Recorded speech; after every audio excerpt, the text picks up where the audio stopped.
வணக்கம் ladies and gentleman. இந்த வீடியோவில் நம்ம எதை பற்றி பார்க்க வரோம் பார்த்தீங்கன்னா, நம்ம கங்குவா படத்தோட மூவி ரிவ்யூ பற்றியா நம்ம பார்க்க வரோம். ஏன்னா நீங்கள் இன்டர்நெட்டில் பார்த்துப்பீங்க, யூடியூப்லலாம் பார்த்தா சும்மா பேட் கமெண்ட்ஸ் தான் அது மாதிரி தான் வந்துகிட்டு இருக்கு. ஸோ நம்ம தேட்டருக்கு போய் என்னென்ன நடந்துச்சு, எப்பெல்லாம் நம்ம பார்த்தோம், எப்பெல்லாம் அதுக்கு ரியாக்ஷன் பண்ணோம், அதை பற்றி தான் நம்ம ஃபுல்லாக பார்க்க போகிறோம். ஸோ வாங்க வீடியோக்குள்ளே போகலாம். ஃபஸ்ட்டு இந்த கங்குவா கதை எப்படி ஆரம்பிக்குதுன்னு நான் சொல்கிறேன். கங்குவா கதை எப்படி ஆரம்பிக்குது, நம்ம படம் எடுக்கிறதுக்கு முன்னாடியே ஒரு 2 வருஷத்துக்கு முன்னாடியே இந்த படம் ரிலீஸ் ஆக போகுது, இந்த வருஷம் ரிலீஸ் ஆக போகுதுன்னு சொல்லி அந்த ஒரு பேரெல்லாம் வந்து சரி ஓகே நம்ம பார்க்கலான்னு ஒரு முடிவு எடுத்தோம். ஸோ அப்போ 2 வருஷத்துக்கு முன்னாடி எடுத்தது அந்த முடிவு வந்து இப்போ வந்து நிறைவேறியிருக்குன்னு நினைக்கிறேன். நிறைவேறலை, கொஞ்சம் இதாக தான் போணுச்சு. என்னன்னு பார்த்தா வந்து ஒரு நல்ல ஒரு எக்ஸ்பிரஷனாக இருந்தோம். நான் என் ஃப்ரெண்டு ஒரு மொத்தம் எல்லாம் போனோம்.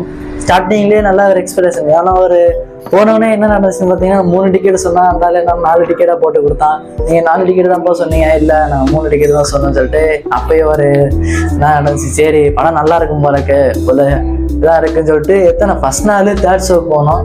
ஸோ நம்ம போய் பார்த்தே ஆகணும்னு சொல்லிட்டு அவசரமாக எல்லா வேலையும் முடிச்சுட்டு வேகமாக போய் பார்த்தோம். கரெக்டாக டைமிங்கில் போய் பார்த்தபோது அப்போதான் தெரியுது நம்ம தான் மாட்டணும்னு சொல்லிட்டு. என்னென்னு பார்த்தீங்கன்னா, ஸ்டார்டிங் நல்லா தான் போணுச்சு. படத்தெல்லாம் போட்டாங்க, எல்லாம் மூவியெல்லாம் கொடுத்தாங்க. ஸ்டார்டிங் ஒரு கரெக்டாக அந்த கங்குவா டைட்டில் போட்டு கோவா சீனில் போய் நிற்கும் போதே டக்குன்னு கரண்ட் ஆஃப் ஆயிடுச்சா என்னன்னு தெரியல, தேட்டரே ஆஃப் ஆயிடுச்சு. சவுண்டு தான் ஏர்ந்து போடுற படத்தை போகிறான்னு சொல்லிட்டு சவுண்டு விட்டாங்க. அதுக்கப்புறம் என்னன்னு பார்த்தா, என்ன ரீசன் பார்த்தீங்கன்னா, அமரன் மூவிக்கு போக வேண்டியவங்களாம் வந்து கங்குவாவில் உட்காந்துருந்தாங்க. ஸோ அதில் கொஞ்சம் மிஸ் மேட்ச் ஆனதுனால மறுபடியும் ஃபஸ்ட்லேருந்து டைட்டில்லேருந்து ஸ்டார்ட் பண்ணாங்க. சரின்னு சொல்லிட்டு மறுபடியும் உட்காந்து டைட்டில் வரையும் பார்த்துட்டு இருந்தோம். சரி டைட்டில்லாம் பார்த்து முடிச்சதுக்கப்புறம் ஸ்டார்டிங் பண்ணால் என்னன்னா, ஒரு பாட்டி கதை சொல்கிறது வந்து ஸ்டார்ட் ஆகுது. அந்த பாட்டி கதை சொல்கிறாங்க. எதுக்கு அந்த பாட்டி வருது, மொத்தமாக அந்த பாட்டி வந்து ஒரு 3 சீனில் தான் இருக்கும். அந்த பாட்டி கதை சொல்லுன்னு ஸ்டார்ட் பண்ணுறேன். சரி அந்த பாட்டிலாம் கதை சொல்லுது, நல்லா தான் போகும், அந்த ஒரு எக்ஸ்பெக்டேஷன் வந்து ஸ்டார்ட் ஆனிச்சு. அந்த மியூசிக்லாம் கேட்கும்போது ஓகே, ஓரளவு ஓகே தாங்க, நல்லா தான் இருக்குது. மியூசிக்லாம் எந்த குறையும் சொல்ல முடியாது, மியூசிக்லாம் நல்லா தான் இருக்குது. மியூசிக்லேருந்து ஸ்டார்ட் ஆகும்போதே ஓகே நல்லா தான் இருக்குது, நல்லா தான் போகும் போலக்கு. நல்லா அந்த சவுண்ட் எஃபெக்ட்டு எல்லாமே சூப்பராக தான் இருந்துச்சு. ஸோ ஓகே நம்ம தான் அந்த பார்த்துட்டு சொல்லிட்டு அந்த நல்லா 3D கிளாஸ்லாம் கொடுத்து போட்டு பார்க்குறோம். அந்த லெட்டர்ஸ்லாம் முன்னாடி வந்துட்டு போகுது. ஓகே நல்லா தான் இருக்குது நினச்சி பார்க்குறோம். பார்த்தோன்னே தெரியுது, அந்த பையன் எடுத்தவொடனே முதல் சீனோடனே அந்த பாட்டி சீனை முடித்தோடனே ரசின் அந்த ரிசர்ச் மையத்தை காமிக்கிறாங்க. சரி காமிக்கிறாங்க, நல்லா தான் போகும்போது பார்க்கும்போது தான் தெரியுது அந்த ஒரு பையனால தான் கதை மூவ் ஆகுது. அந்த பையன் எதுக்கு இருக்கான், எதனால மூவ் ஆகுதுன்னு இன்ன வரைக்கும் அது எனக்கே புரியல. ஸோ இருந்தாலும் பார்க்குறோமேன்னு சொல்லிட்டு பார்த்தோம். கரெக்டாக அந்த ட்ரெயின் வருது, டக்குன்னு அந்த அவ்வளோ ஃபாஸ்ட்டாக போகிற ட்ரெயினில் அந்த பையன் எப்படி ஏதாவது தெரியல ஏறிட்டான். சூர்யா மூஞ்செல்லாம் வரைகிறான், சூர்யாண்ட மூஞ்செல்லாம் வரைஞ்சி நல்லா ஆர்ட்டெல்லாம் பண்ணான். ஆர்ட்டெல்லாம் 10க்கு 10 ரேட்டு தரலாம் அந்த ஆர்ட்டுக்கு, சூர்யா மூஞ்சிக்கு. நல்லா தான் இருந்துச்சு. அந்த பையன் வரான், அந்த பையனை வச்சா அந்த கதை மூவ் ஆகுது நானும் நினச்சிதான் இருக்கோம். திடீர்னு பார்த்தா டக்குன்னு ரொம்ப பின்னாடி அந்த டைம்லைன் பேக்ல போயிட்டு அந்த பழைய சூர்யா காமிக்கிறாங்க. டக்குன்னு பார்த்தா இந்த பிரசன்ன உள்ள சூர்யா காமிக்கிறாங்க. மாற்றி இந்த இதுலேயே நமக்கு பாதி படம் குழம்புல ஆயிடுச்சு.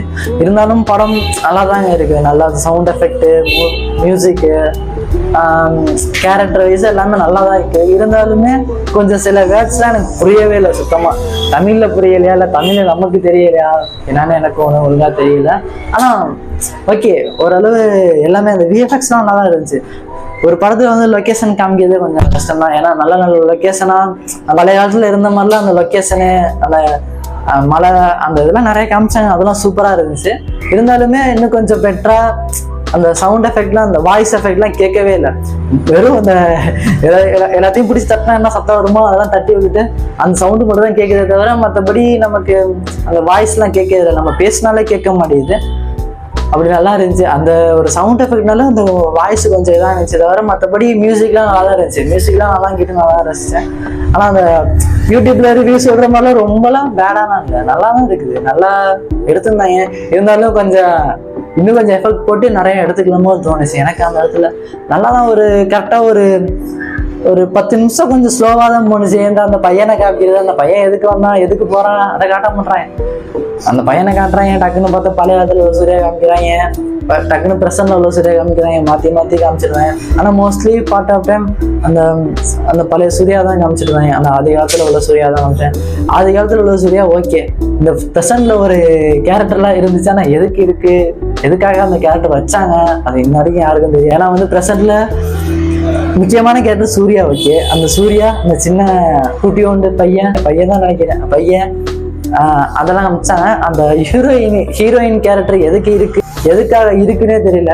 ஏன்னா சும்மா வராங்க, சும்மா உப்பு சப்பானின்னு சொல்லிட்டு அந்த ஹீரோயின் கேரக்டரை வச்சிருக்காங்க. சும்மா வருது, பேசுது, அதுக்கப்புறம் பார்த்தா போயிடுது. அதான் அந்த கேரக்டரோட வேலையை. சும்மா ரோட்ல போறவங்க வச்சிருந்தா கூட அந்த கேரக்டருக்கு நல்லா சூட்டபிளா இருக்கும். அந்த ஹீரோயின் கேரக்டர் பெஸ்ட் கிளாமர் அப்பியரன்ஸுக்கான அந்த ஹீரோயின் நல்லா இருந்தா, மற்றபடி அந்த ஹீரோயின் வேஸ்ட்டு. இன்னொன்று பார்த்தீங்கன்னா அந்த காமெடி ஆக்ட்ரஸ்லாம் நிறைய பேர் வந்திருந்தாங்க. காமெடி ஆக்ட்ரஸ்லாம் எதுக்கு வந்தாங்கன்னு தெரியல. சும்மா அப்பப்போ ஒரு சீனு அந்த தோண்டி பிட்டு சீனுக்காக இவ்வளோ பேர் காசு போட்டு கூப்பிட்டாங்க. அது காசாச்சும் மிச்சம் பார்த்துக்கலாம். அந்த காமெடி ஹீரோஸ்லாம் ரொம்ப வராமல் சும்மா நார்மல் கேரக்டர்ஸாக எடுத்து உள்ளே போட்டு அந்த இடத்துல காமிச்சுன்னா நல்லாயிருக்கும்.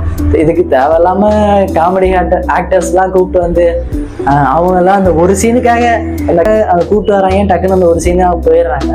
கேமியோ கேரக்டரை பற்றி சொல்லணும் பார்த்தீங்கன்னா, கேமியோ கேரக்டர் ஒர்த்து தாங்க. கேமியோ அந்த எல்லாரும் பார்த்துருப்பீங்க, ஏன்னா உங்களுக்கே தெரியும். கார்த்தியனா வந்து கேமியோ பண்ணும்போது ஒர்த்து தான். எப்படி அந்த விக்ரம் அந்த படத்துல வந்து சூர்யா ரோலக்ஸ் ஒருத்தோ, இந்த படத்துல வந்து கார்த்தியோட என்ட்ரி நல்லா தான் இருந்துச்சு. இருந்தாலும் தமிழ் தான் நமக்கு புரியல. ஏன்னா தமிழ் வந்து தமிழ் ஆதி காலத்தில் எடுத்தது என்ன கணக்கில் எழுதுனாங்களாம் ஒன்றும் புரியல. இருந்தாலும் ஓகே, நல்லா இருந்துச்சு. அந்த கேமியா கேரக்டர் சூப்பராக இருந்துச்சு. வந்து எல்லாத்தையும் அடிக்கிறதுனா ரொம்ப கஷ்டம் தான். சூர்யா ஒரு ஆள் அடிக்கிறாரு அண்ணா பார்த்தீங்கன்னா வந்து ஒரு மொத்த கும்பலுமே ஒரு 100 கணக்கு மேலே வந்து அந்த ஒரு ஆளை அடிக்கிறதுனா கொஞ்சம் கஷ்டம் தான், சிரமம் தான். இருந்தாலும் இது கொஞ்சம் சங்கடமான விஷயமா போச்சு. ஏன்னா ஆதி காலத்துல இருக்க கேமியோவில் வந்து கார்த்தி ஓகே, பட் ப்ரெசன்ட்ல உள்ள கேமியோ கார்த்தி வந்து கொஞ்சம் சரியில்லை. ஏன்னா பொம்மை படம் மாதிரி இருந்துச்சு, அதான் கொஞ்சம் மனசு கஷ்டமா போயிடுச்சு. இருந்தாலும் சரி ஓகே, மனசை கஷ்டப்படக்கூடாது, தேர்த்திக்கிட்டா மனசுன்னு சொல்லிட்டு அந்த பழைய காலத்தில் உள்ள கார்த்தியை வச்சு மனசு தேர்த்திக்கிட்டோம். இருந்தாலுமே இன்னும் கொஞ்சம் நல்லா எடுத்து நல்லா இது பண்ணி வைக்கலாம். அது கொஞ்சம் ஸ்லோவாக தான் போகுது. ஸ்டார்டிங் ஒரு ஹாஃப் வரைக்கும் ஸ்லோவாக தான் போகுது, அதுக்கப்புறம் நல்லா தான் போகுது. இருந்தாலுமே இன்னும் கொஞ்சம் எஃபெக்ட் நிறைய போடுறதா இன்னும் சூப்பராக இருந்திருக்கு படம். நம்மளை பொறுத்த வரைக்குமே படம் ஒர்த்து தான். படம் ஒரு டைம் 2 டைம்ஸ் பார்க்கலாம். அதுக்கு மேலே பார்த்தோன்னா நம்மளுக்கே காண்டாயிடும், ஏன்டா போனது இல்லையா ஆகிடும். இருந்தாலும் ஓகே, படம் நல்லா தான் இருக்குது. அந்த இன்டர்நெட்டில் பார்க்குற மாதிரிலாம் ரொம்ப அந்த பேசுகிறாங்க பார்த்தீங்களா, அது மாதிரிலாம் இருக்கவே இருக்காது. பார்க்கலாம். இந்த கேஜிஎஃப்லாம் சப்போர்ட் பண்ணுறாங்க. அவனும் இதே மாதிரி தான் ஒரு ஸ்டெப் எடுத்து வைக்கிறதுக்கு 10 கதை சொல்கிறான். அதே மாதிரி தான் இந்த கதையும் ஒரு சீனுக்கும் நிறைய ஸ்டோரி சொல்லி டக்குன்னு உள்ள வராங்க. அதே தான், மற்றபடி வேற எந்த டிஃப்ரெண்டும் அந்த இதுக்கு சப்போர்ட் பண்ணுற அளவுக்கு நம்ம இதுக்கு சப்போர்ட் பண்ணோம்னு நல்லா ஒரு ஒர்த்தபுளான மூவி தான் இதுவும்.